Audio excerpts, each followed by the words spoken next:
VAR. I've had enough of it. What's going on? Hello, everybody. It's JB here with a review of the final day of the season. We'll obviously spend about first 5 minutes talking about Burnley's loss to Brighton, then spend another 5 or 6 talking about the rest of the issues, the Champions League, the Europa League, and of course the relegation battle, which went absolutely down to the wire. But I want to start. I'm not going to try and rant on because obviously it's the last day, and I want to try and feel happy and possible and all that possible and stuff like that, and put positive spin on Burnley season. But we'll discuss Burnley season a little bit in detail after my review of the game yesterday and how far a club that we could possibly go. But the game yesterday hinged on 3 questionable VAR calls. Brighton won it 2-1. I don't think they deserved to win, if I'm being honest. Although they did score a very good goal to put them in front. The penalty that we didn't get, VAR check, Darren Bond, not good from him, I'm afraid. J Rod's got him behind. Jay Rodriguez has got him behind. He's timed his run well. He's got in front of the defender. The defender's knocked him over. It's a clear penalty for me. How on earth does John Moss, the referee, and Darren Bond, the VAR assistant, VAR ref, not even come to that conclusion? And it's a penalty. I'll tell you something. If you know what, if we're going to have Mickey Mouse decisions like that next season, why should we bother having VAR? I was an advocate of it about a year ago when we first started the season. Not now. My opinion on it has totally and utterly turned around in the space of 12 months. It's not good for the game. I think it slows the game, and I felt really bad. I felt really annoyed that we should have had a clear penalty there. Brighton then took the lead from a corner. We didn't clear it properly. Poor clearance. Basuma absolutely smashed it in. Got to give the lad credit. Pains me to say it because I'm not a fan of their club. I'm not a fan of Brighton. For obvious reasons. 2016, when they tried to cheat us out the promotion, still a bit of blood from that. I have to say it's a great finish, and I'm saying that through gritted teeth, I've got to say. And I felt for Nick Pope because he was well online for the Golden Glove Award, and Edison undeservedly has picked him for that. Because I don't think Nick deserved that, but it was a good goal. We did struggle a little bit. I think Brighton tried to play us at our own game, like defend and make it difficult for us. But then Eric Peters, who I've criticised a lot in his defensive play, he's been all right going forward, I have to say, this season. But still, I think defensively, I think he's very, very suspect, and I think he should go in the summer. But he plays this wonderful ball over the top to the left, and Chris Wood timed his run perfectly and scored his 14th league goal in the season. I think the last players to score 14 in a top flight season were Ray Hankin and Leighton James way back in 1976. So it tells you how long it's been since a Burnley player scored 14 goals in the top flight of English football. But it was a great finish. I have to say it was. It's a great run, and I have to be honest, it was a fantastic goal for us. And I thought, okay, well, we're back in it, 1-1, half-time goals and went, and then Brighton scored a controversial second goal. I'll get onto Eric Peters defending in a minute because I really want to criticise him, but I have to say VAR again. Fed up of it now. Mopai, I thought, did not keep the ball in play in the first place. There will be people say, well, the whole ball has to cross the line, but that looks acceptably out to me. Now, I might be wrong, I might be right, I might be wrong, but I honestly thought that was out of play, and I still do. Shearer didn't think so. Ian Wright didn't think so on Match of the Day, but obviously I'll disagree with Shearer what come may, because he played for the other lot down the M65. But the fact of the matter is, even after that, we should have defended the goal from Connolly a lot better. I thought Kevin Long was very weak in trying to stick close to him. He outpaced him. I think Kevin Long should have been a lot stronger. And what was Eric Peters doing? He just gave him a clear path at Nick Pope. He should have gone straight across and tried to block that shot. That is unbelievably poor defending from Eric Peters. And as soon as that guy ships out a turf ball, the better, because he's been the worst signing I think we've ever had. When Charlie Taylor came back into the side, we looked at all-round better team. Eric Peters is just a terrible, terrible left back, and the sooner we get rid of him, the better. He's too slow. Yeah, he's got some good points going forward, but he's poor defensively. And as a left back, that is a crime if you're not defensively sound. So for that reason, Eric Peters has to go in the summer, and we need to get Charlie Taylor back and get a reserve left back who's actually got some defensive qualities.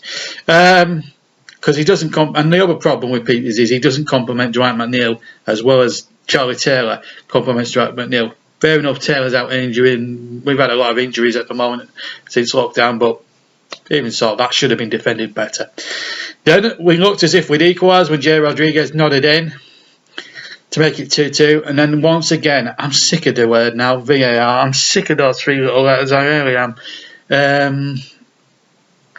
It gets chalked out. Apparently Gudmundsson's interfering with play. Apparently stop Matt Ryan from trying to get there. I don't think Matt Ryan would have got there, if I'm being honest. I think that's a very, very poor decision again from Darren Bond. Again, I disagree with Shearer. I think that's a perfectly good goal. How can you be bloody offside from a corner? I just don't get it. But there you go. I'm bitterly disappointed. And to lose to that lot, it gets me. It gets me goat up, quite frankly. But let's forget about yesterday and let's look at the season as a whole from Burnley. 10th place, where I expected it. It's not been a bad season, really. I mean, we had that massive winless run where we couldn't win a game, I think, throughout the whole of December and late November, and we were anchored in the bottom three. I thought we were doomed after Aston Villa. We lost to Aston Villa on New Year's Day, and I thought we've had it, because if we lose to Villa, I mean, we've had it. But then we went on this run where we beat Leicester, we beat Manchester United at Old Trafford. We hadn't done that since 1962. We got a point at Anfield. We're the only team to take a point or take any kind of result from Anfield. In fact, we're the only team not to lose at Anfield. Just what about in Man United, City, Arsenal, Chelsea. Okay, yeah.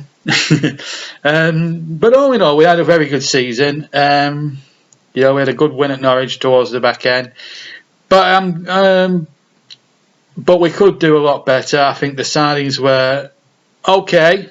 Rodriguez added something. When Matty Vidra came in, he gave him a chance. He took his chance well. Barnes, not a great season by his standards. He's had a lot of injury, though. He's had a long injury layoff. Chris Wadders has had an exceptional season. Ben Mee has improved a lot in the second half of the season. For the first half of the season, he was diabolical. But him and Tarkowski built this brilliant partnership, and he's led the team well. Ben Mee, I've got to say that. Nick Pope, 15 clean sheets, an amazing record. Should have got at least a share of the Golden Glove, but statistically now, if you take away the foreign keepers, forget Edison and Allison and all that lot. If you look at the English goalkeepers now, as regards to the England number one spot,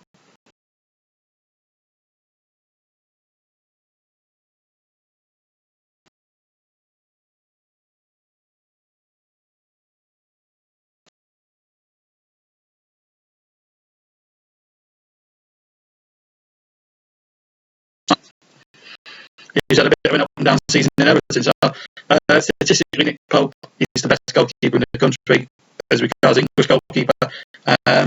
He has performed magnificently, and he's one player that we have to keep in the summer, along with Tarkowski, Chris Wood, Dwight McNeil.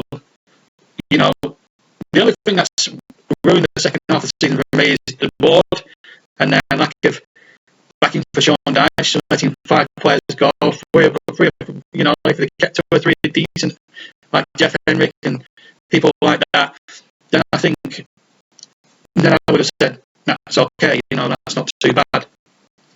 But because of because they've got the contracts run down and they've offered to turn on the cheap, that's not how you run a football club. So Mike Garlick has got a big summer now. He has to back Sean Dyche, otherwise Sean Dyche can turn around quite easily and say, right, I've done 7 years here, you've not backed me enough, I'm off. And nobody would blame him for that. And that's the only problem. The other problem I have this season, the cups, we haven't, again, we've had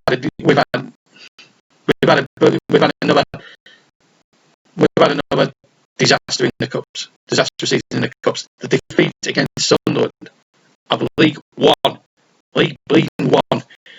at the start of the season was unacceptable. You look at the squad that we put out there, that was good enough to win that game. We should have won that 3 or 4-0 on paper.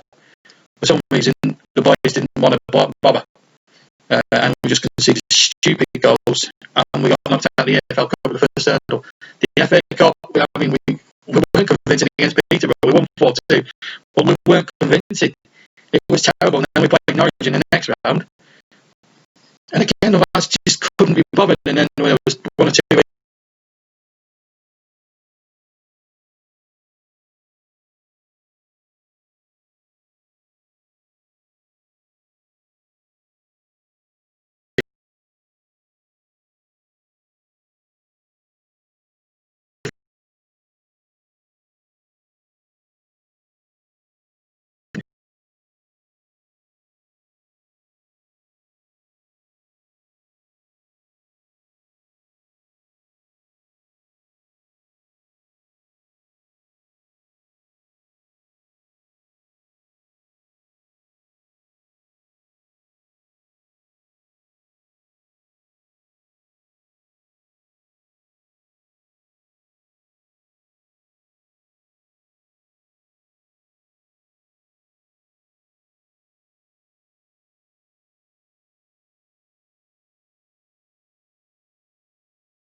for Bournemouth, and not so for.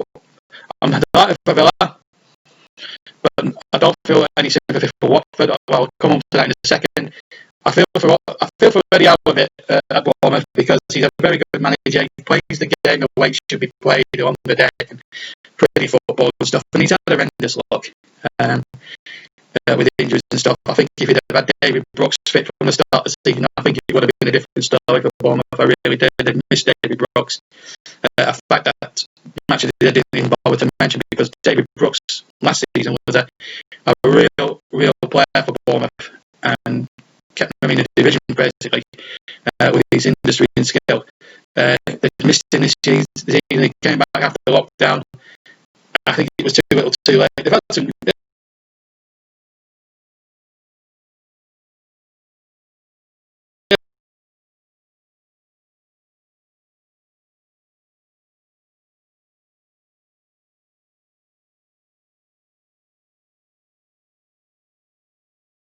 And I hope they do well in the championship and get back up at the first attempt because we need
they're only themselves to blame.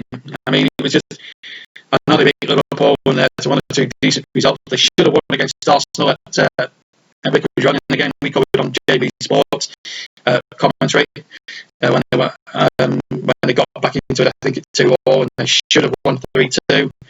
There was that and one or two other things. But I mean, when you've had as many managers, I think they've had 16 since Sean Dyche left Watford. It's horrible, but there you go. And as for Aston Villa, I have to say well done to Dean Smith, a Royal Villa fan. He's done his, his late father passed away during the lockdown, but I tell you what, he's probably proud of him this morning. A great performance. Back to the Wolves job at West Ham, then Jack Grealish came up with the goods, scored with 5 minutes to go. You thought, well, Villa are good enough now, and then they get an equaliser. West Ham deflection, ironically, Grealish, but they're hanging on in there, and in the end, the results went their way. They got the point they needed, and they stayed up. Good luck to them. They're a good side. They're a rich history, European Cup winners, 38 years ago. Seems not long ago now. A long way from that Aston Villa, but I think Dean Smith is keeping them up. They spent a lot of money, but I think now they've got the squad that they need. I think 2 or 3 new additions, and I think Villa might be climbing that Premier League table. And I don't think they'll have the sort of season they've just had this year.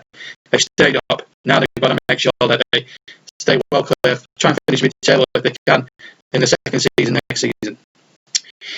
Champions League, Chelsea comfortable, finished third, I think, with they finished fourth with a 2-0 victory over Wolves, which has seen Wolves drop out the Europa League places. Sadly, that was sad because I've really been impressed with Wolves this season. Great footballing side, but Chelsea, I think Frank Lampard's done very, very well. They're expected to finish mid-table. Young squad. He's brought in players like Mason Mount, back players from like Mason Mount and Tammy Abraham, Callum Hudson-Odoi. He's getting them a chance. And in fairness, he's backed his judgment, and he's got to a cup final, and he's got 4th place. So you can't knock Frank Lampard. Good first season for Frank. Manchester United miraculously have made it into the Champions League. They finished third. Bruno Fernandes, what a signing he's been. They had to go to Leicester and win, and they did very comfortably. I felt sorry for Leicester a little bit because I think if COVID-19 hadn't struck, I think they would have probably qualified for the points they needed for the Champions League. I don't think there's much doubt about that. They'll come back again. Brendan Rodgers said they're still in the Europa League, however, so that's still a nice consolation for them, and I think they'll have a good chance of doing well in that next season if they take inspiration from what Wolves have done. I mean, they're still in it as far as I think they're still in it, Wolves. But it's been a great season for Leicester. Very unlucky not to get in the Champions League, but Europa League still a good achievement for them.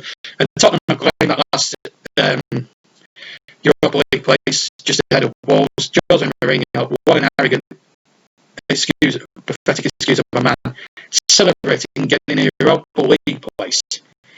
Now, you look at where Tottenham were over 12 months ago. They were going for the Champions League itself.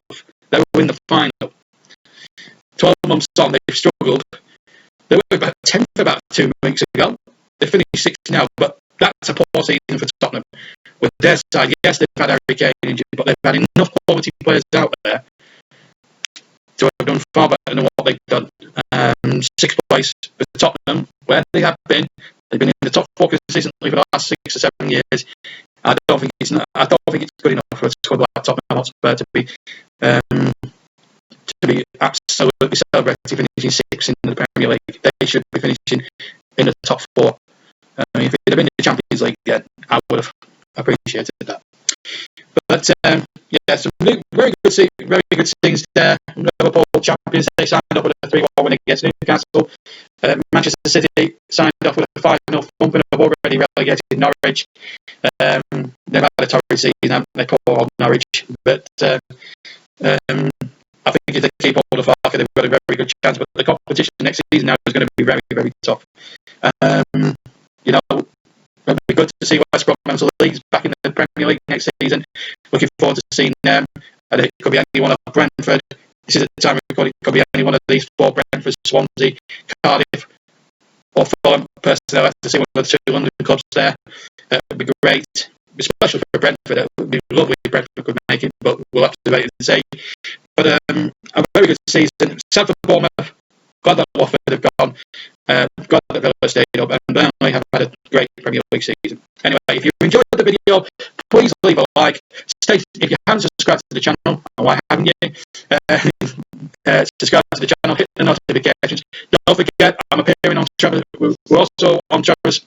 Don't forget Trevor Sports, my other YouTube project, where I work with the guy who runs it. And we're still in the middle of the Euros. We're into the semi-final stages. Don't forget to join Trevor on Wednesday night for the live and exclusive premiere of England against Belgium in the semi-finals. A chance to win the virtual Euros is a chance not wasted, and then the final on Sunday itself. So plenty of good stuff coming up, and not just on this YouTube channel, but on Trevor Sports as well, which I'll be playing a big prominent part in the next couple of years as well. So take care. Well done, Liverpool. Well done, Villa, for staying up. Well done to all the teams that finished in the European spots. And a good season as well for Burnley, 10th place. Not a bad season, really, all in all. But I don't want to talk about VAR again now for the rest of the summer. Probably when we do the Champions League, maybe. But have a good say.